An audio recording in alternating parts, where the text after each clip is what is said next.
तो हमें थोड़ा और अपना व्यायाम करके ताकत बढ़ाने की जरूरत होती है ना। ऐसे ही अभी हमारे विवेक की कमजोरी है। विवेक को कोई परास्त नहीं कर सकता, उसी का नाम विवेक है। जिसे अभी बुद्धि में विवेक जागृत नहीं हुआ, वो बुद्धि की है। जब विवेक बलवान हो जाएगा तो हमें आसक्ति नहीं परास्त कर पाएगी। अभी आसक्ति का तात्पर्य है मोह, मोह का तात्पर्य है अज्ञान। तो विवेक अभी तो हुआ ही नहीं। जैसे हम पीतल को सोना समझ ले, ऐसे अभी बुद्धि में विवेक उत्पन्न नहीं हुआ। बुद्धि की चाल को हम विवेक समझ रहे हैं, इसलिए हार रहे हैं। और जो होए विवेक मोह भ्रम भागा, तब सब विषय विलास विरागा। स्पष्ट सिद्धांत है। मोह गए बिनु राम पद होए न दृढ़ अनुराग। मोह मूल बहु शूल प्रद। अब ये मोह का नाश होता है विवेक से, और विवेक पुष्ट होता है भगवान के प्रेमी भक्तों के सत्संग से। बिनु सत्संग विवेक न होई, और राम कृपा बिन सुलभ न सोई। देखो भगवान की कृपा हुई, आपको सत्संग मिल रहा है। अब सत्संग का लाभ क्या है? जो सुना उस पे हम चले। अब उस चलने की सामर्थ्य नहीं है, वो कैसे आवे? तो हम चिल्ला चिल्ला कहते नाम जप करो, राधा राधा राधा राधा, इससे तुम्हें पावर मिलेगा। कई बार हमने कहा है, वो महापुरुषों का भी है, कि जैसे दो लकड़ियों के रगड़ने से अग्नि पैदा हो जाती है, उसे अरण्य मंथन कहते हैं। ऐसे हमारी जीभ और नाम का बार बार संयोग होने से दिव्य ऊर्जा शक्ति प्रकट होती है।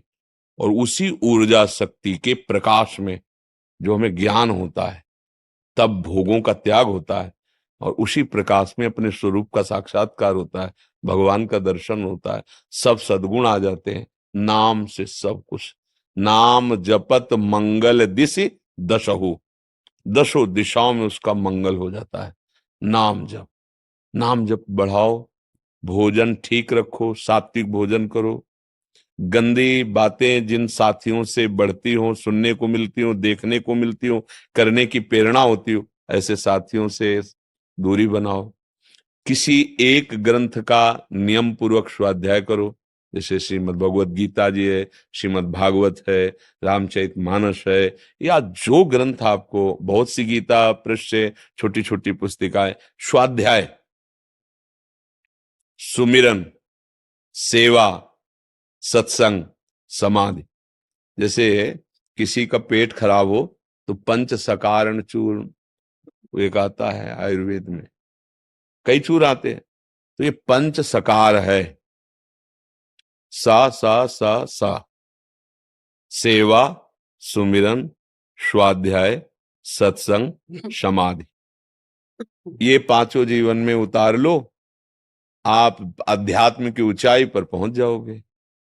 सेवा ठाकुर जी की, या ठाकुर जी की भावना से किसी की भी सेवा, माता पिता परिवार पशु पक्षी। सुमिरन भगवान के नाम का, भगवान के रूप का, भगवान की लीला का सुमिरन।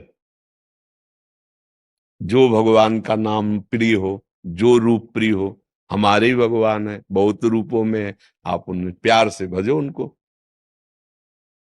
स्वाध्याय, जो ग्रंथ आपको समझ में आने लगे, गीता भागवत रामायण वेदांत योग वासिष्ठ, जो किसी एक ग्रंथ को पकड़ लो, अच्छी तरह उसका स्वाध्याय करो। सत्संग, किसी एक संत की सुनना शुरू कर दो, जहां तुम्हारा मन मिले, जहां बात सुनने से हृदय में लगने लगे कि हाँ ठीक है, क्योंकि हृदय में भगवान बैठे ना, और लगने लगे अब इनकी बात मान के चलने में परम कल्याण, अब कोई प्रश्नवाचक चिन्ह नहीं है, कोई संशय नहीं। इनसे जब सुनते हैं तो हमारी बात पे एकदम सटीक हृदय में बैठ जाती है, कोई संशय नहीं। बस सत्संग। सत्संग का मतलब है हमारे संशय खत्म होते जाए और हमारे हृदय में विकारों से जीतने की सामर्थ्य आती रहे, तो समझो साधु संग हो रहा है। ये अंदर परिचय मिलता है कि जिनके संग से कुमति का नाश होकर सुमति को प्रकाश, वही सत्संग है। और अगर कुमति बढ़ रही है, सुमति नहीं बढ़ रही, तो गड़बड़ हो रहा है, अभी सत्संग नहीं हो रहा है।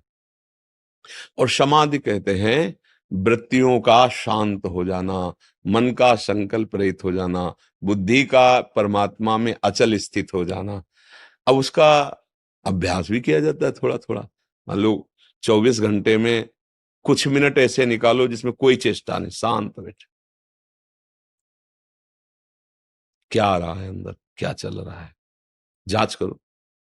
संसारिक बातें आ रही हैं, ये तो असत है, ये भी असत है, सत्य तो भगवान है ना।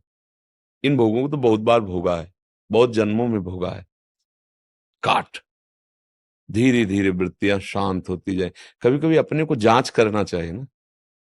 अब इतना बाहर हम फंसे हुए हैं कि अंदर की जांच हो ही नहीं पाती है। कहाँ हो पाती है? जब खाली समय मिला तो टीवी चल रही है, पेपर पढ़ रहे हैं, प्रपंच की बातें कर रहे हैं। अंदर घुसने का समय कब आप, कहाँ है? कि थोड़ी देर शांत बैठकर आ जाओ अंदर, आओ समाधि भीतर, चित हेतु उतना डुला, आओ समाधि भीतर। पगले मत बनो, नहीं तो अगला शुरू हो जाएगा, अगले जन्म का हिसाब फिर शुरू हो जाएगा। ये जन्म मिला है कर्म बंधन काटने के लिए, कर्म बंधन में बंधने के लिए नहीं मिला है। तो खूब नाम जप करो, नहीं, सेवा, सत्संग, स्वाध्याय, और थोड़ी देर एकांत सुखमाश्यतम अथा तो ब्रह्म जिज्ञासा, एकांत में बैठ करके अपने अंदर की वृत्तियों को जांच करे और उनको प्रभु में समर्पित करे, नाम या मंत्र जपते हुए उनमें अर्पित करे बार बार। तो ये अभ्यास धीरे धीरे शांत करने लगेगा मन और इंद्रियों। पर बहुत काल तक, 2-4 दिन वाली बातें नहीं है। कई जन्मों से बिगड़ेल मन है, अगर 1 मिनट भी लगने लगे तो काफी आपने विजय प्राप्त कर ली, 1 मिनट भी। क्योंकि कई जन्मों का बिगड़ा हुआ रोग अगर थोड़ा भी सुधरना शुरू हुआ तो दवा काम कर रही है, धीरे धीरे काम कर जाएगी। समझ पाया?